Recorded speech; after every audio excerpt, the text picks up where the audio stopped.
xong mà mực tròn ở đây bóng tròn châm lơ từ bố tè chẳng như miền tặng châm không tặng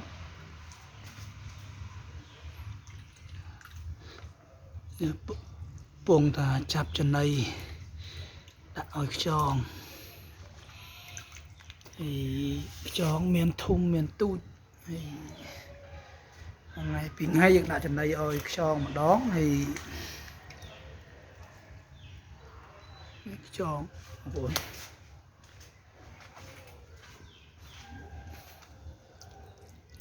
sau ban lang mà đã chân này ói cho rồi càng nghe chẳng một ngày bị ngay bạn đã oi mà đo chẳng vì thông một smile khné thế thông một smile khné thế như là dân đặt tiếng toát cứ vì thông smile khné hái vì po mi cho nó bờ hay bật lại khúc mục dương cho nạp lại của bạn ấy ta mất ra là nó được sao về nó cọp của nòng bật lại tầm đạo rồi mình vậy liền về chẳng vì sông vạt season này chắc sẽ mệt càng chấm đôi chỉ ở miền ấy bãi sân khăn trong miền P thay về ở miền P rồi chân này đại về ở chẳng sân này chừng trăm trăm trao miền P liền có con hình trăm ôi trán bàn phò trán của cho vì buông trán ôi một buông chung bình các buông này cứ vì nhỏ automatic vì nhỏ automatic ở tại giờ đại trần này trán cứ vì nhỏ trán thì vì nhỏ hai miền tôi miền thùng nó không nặng và dương chọn bàn phò trán tại dương trẻ nhỏ cồn đây là biệt nhỏ cồn này nhom nâng bằng hàngនៅវីដេអូក្រោយថាយើងភ្ញាស់របៀបយ៉ាងណាដើម្បីបានកូនវាញាស់ច្រើនហើយ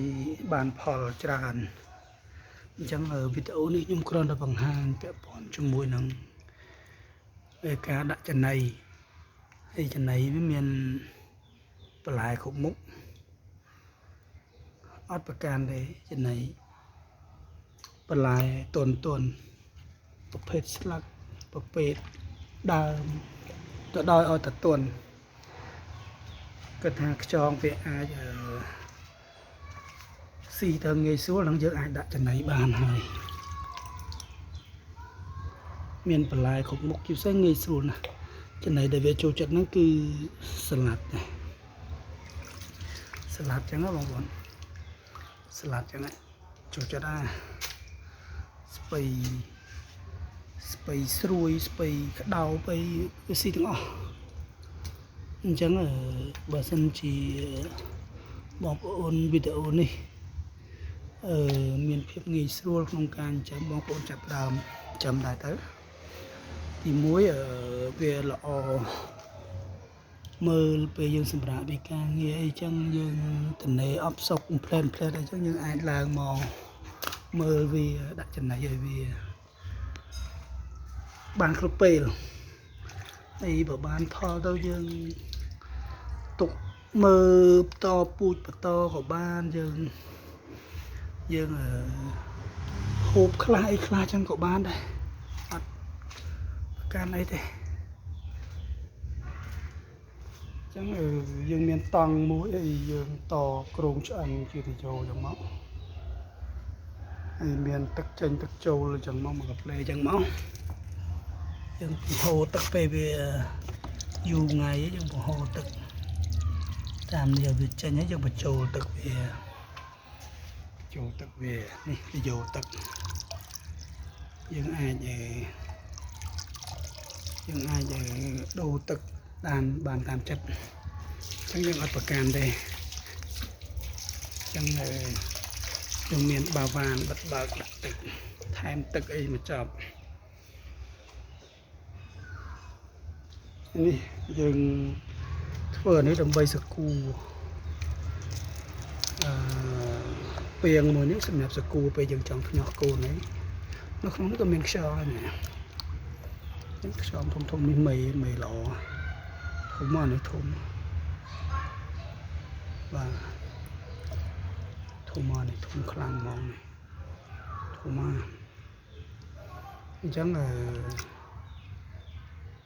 តើទឹកស្អាតបានវាអាយុវែងបើសិនជាទឹកមិនស្អាតទេវាអត់សូវអាយុវែងទេអញ្ចឹងធំមកនេះនៅក្នុងពាងនេះគឺសាប៊ូមេធំហើយកូនណាតូចយើងប្រមូលដាក់នៅហ្នឹងហើយពាងនេះយើងអាចភ្ញាស់បានរបៀបភ្ញាស់ខ្ញុំនឹងចេញនៅវីដេអូក្រោយហើយបញ្ជាក់ពីបទពិសោធន៍ក្នុងការចិញ្ចឹមខ្យងនេះវាងាយស្រួលហើយវាជាការកំសាន្តផងជាការទំនេរពីការងារអីផងយើងអាចចិញ្ចឹមវាបានធំបងប្អូននេះធំមែនទែនមេខូងធំសម្រាប់វីដេអូគឺខ្ញុំមានតែប៉ុណ្្នឹងទេបង្ហាញថ្ងៃនេះខ្ញុំចេញវីដេអូក្រោយបន្តទៀតអរគុណច្រើន